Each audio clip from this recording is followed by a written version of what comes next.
Magandang araw mga kaalaman na hinog. Alam nyo ba na ayon sa mga eksperto, isa sa pinakamapanganib na sitwasyon ay kapag nagkaroon ng lindol sa pagitan ng alas 2 hanggang alas 6 ng umaga habang tayo ay nasa gitna ng mahimbing na pagtulog. Nakakatakot isipin pero maraming malulubhang insidente ang nangyayari sa gabi dahil mas mabagal ang ating reaksyon at tayo ay mas vulnerable. Kaya sa video na ito, ibabahagi ko ang 10 detalyadong hakbang kung ano ang dapat gawin kung lumindol habang tulog ka. Panoodin mo ito hanggang dulo dahil ang kaalaman na ito ay pwedeng magligtas ng buhay mo at ng iyong pamilya. Pang-una sa ating listahan, manatili sa kama, mag-ingat at protektahan ang iyong ulo. Ang unang-una mong gagawin kapag naramdaman mo ang pagyanig habang nakahiga ay labanan ng instinct na magpanik at tumakbo. Huwag na huwag kang tatayo at tatakbo palabas. Ito po ang pinakamahalagang unang hakbang. Bakit? Dahil sa dilim, hindi mo makikita ang mga naglalaglagang bagay. Pwedeng bumagsak ang ilaw, bookshelf, o kaya'y mahulog ang mga gamit sa pader. Kung tatakbo ka, malaki ang tsansa na matapakan mo ang mga bubog ng basag na salamin at masugatan ka ng malubha. Ang pinakaligtas na gawin ay manatili sa kama. Agad na gumulong at dumapa, face down, para protektahan ang iyong mga vital organs. Kuhanin mo agad ang unan at gamitin ito para takpan ang iyong ulo at batok. Ito ang magsisilbing unang shield mo laban sa mga bumabagsak na plaster o maliliit na debris. Kung ang iyong kama ay may matibay na headboard, kumapit ka rito para maging stable. Ang simpleng pagstay in bed and covering your head ay makakaiwas sa 70% ng mga posibleng injury sa ganitong sitwasyon. Pangalawa sa ating listahan, isecure ang loob ng iyong kwarto bago pa man lumindol. Ang paghahanda bago pa man dumating ang sakuna ay ang tunay na lifesaver. Simulan mo sa iyong kwarto. Tingnan mo ang paligid. Mayroon bang matataas na cabinet o aparador? Ito ay kailangang nakabolt o nakastrap sa pader. Ginagamitan ito ng L-brackets na nabibili sa hardware. Bakit mahalaga ito? Dahil sa isang malakas na lindol, ang isang mataas na aparador ay babagsak na parang domino. At kung tatama ito sa iyo, maaari itong ikamatay. Pangalawa, ilayo ang iyong kama sa bintana. Ang pressure ng lindol ay kayang-kayang basagin ng salamin at liliparin ang mga bubog papasok ng kwarto. At isang napakahalagang paalala na madalas nakakalimutan, huwag na huwag maglalagay ng mabibigat na picture frame na may salamin o anumang salamin sa pader na nasa ulunan ng iyong kama. Ang simpleng pag-iingat na ito ang magbibigay sa iyo ng kapayapaan ng isip sa pagtulog. Pangatlo sa ating listahan, maghanda ng bedside emergency kit.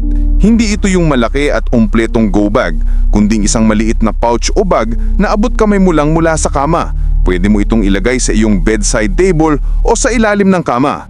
Ano ba dapat ang laman nito? Una, isang maliit na flashlight o mas mainam, isang headlamp. Bakit headlamp? Para malaya ang dalawang mong kamay na kumapit o gumapang. Tiyaking gumagana ito at may extra batteries. Pangalawa, isang pito or whistle. Mas epektibo ito kaysa sa pagsigaw kung sakali kang matrap.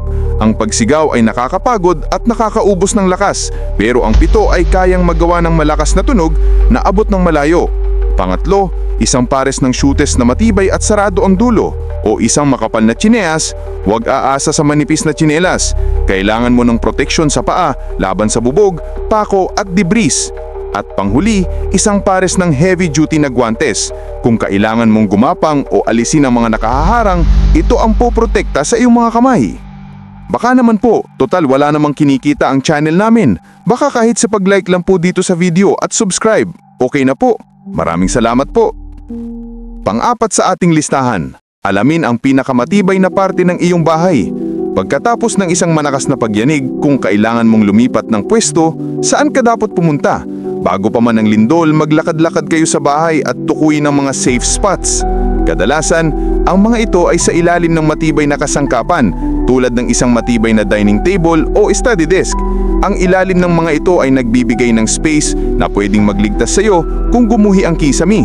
Ang isa pang safe spot ay ang tabi ng isang interior wall o pader na nasa loob ng bahay at walang bintana. Mas matibay ang mga ito kumpara sa mga pader na nasa labas. Ituro sa buong pamilya ang duck, cover and hold.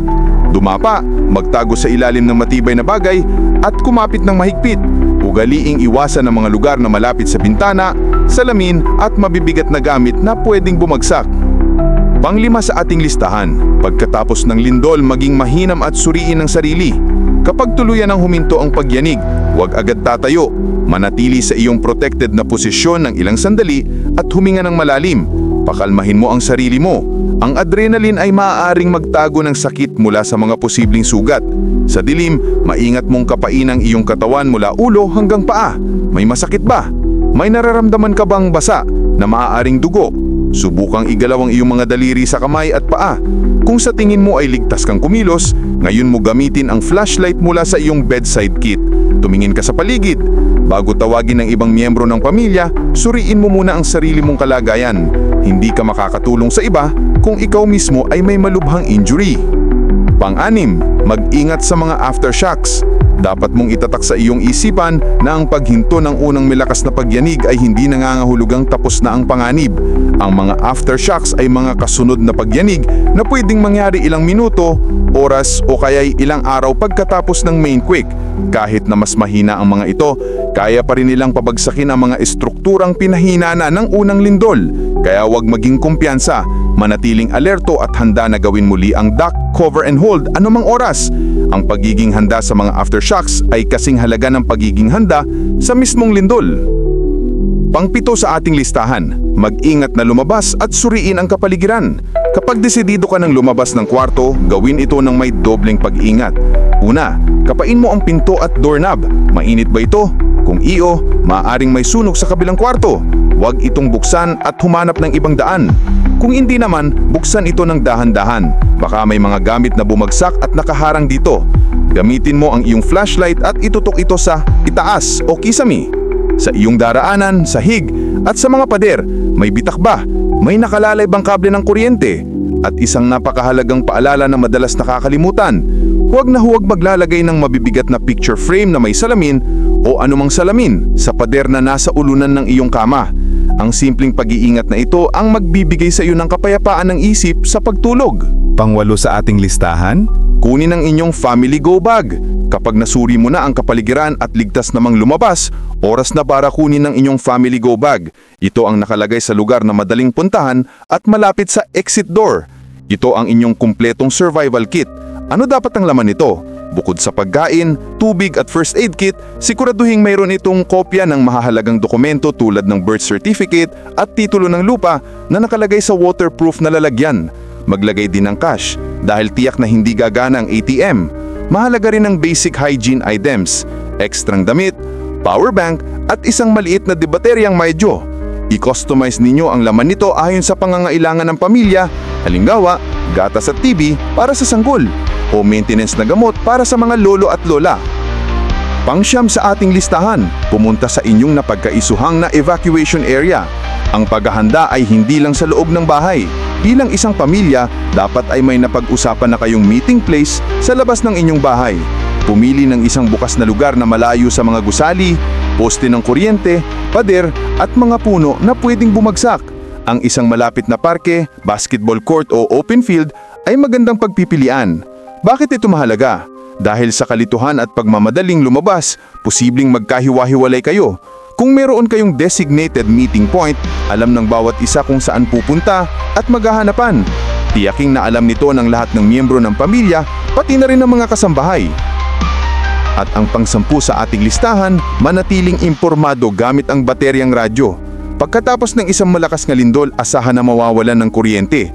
Ang signal ng cellphone at internet ay maaaring maging unstable o tuluyang mawala dahil sa pag-overload o pagkasira ng motore. Sa panahon na ito, ang pinakamagiging kaibigan mo ay isang luma pero maaasahang debaterya o disusing radyo. Ito ang magiging koneksyon mo sa labas ng mundo. Makinig sa mga orato ng balita at mga anunsyo mula sa PVILCS at inyong local government. Sa pamamagitan nito, malalaman mo kung may banta ba ng tsunami, kung alin mga lugar ang dapat iwasan at kung saan matatagpuan ang mga evacuation center at relief operations. Huwag maniwala agad sa mga sabi-sabi o mga post sa social media. Umasa lamang sa impormasyon mula sa mga opisyal na sources. Mga kaalaman na hinog, ang pagiging handa ang ating pinakamalakas na depensa. Ang kaalaman na ito at ang regular na sinasanay ay maaaring maging pagkakaiba sa buhay at kamatayan. Ibahagi ninyo ang video na ito sa iyong mga mahal sa buhay. Maraming salamat po At God bless po sa ating lahat.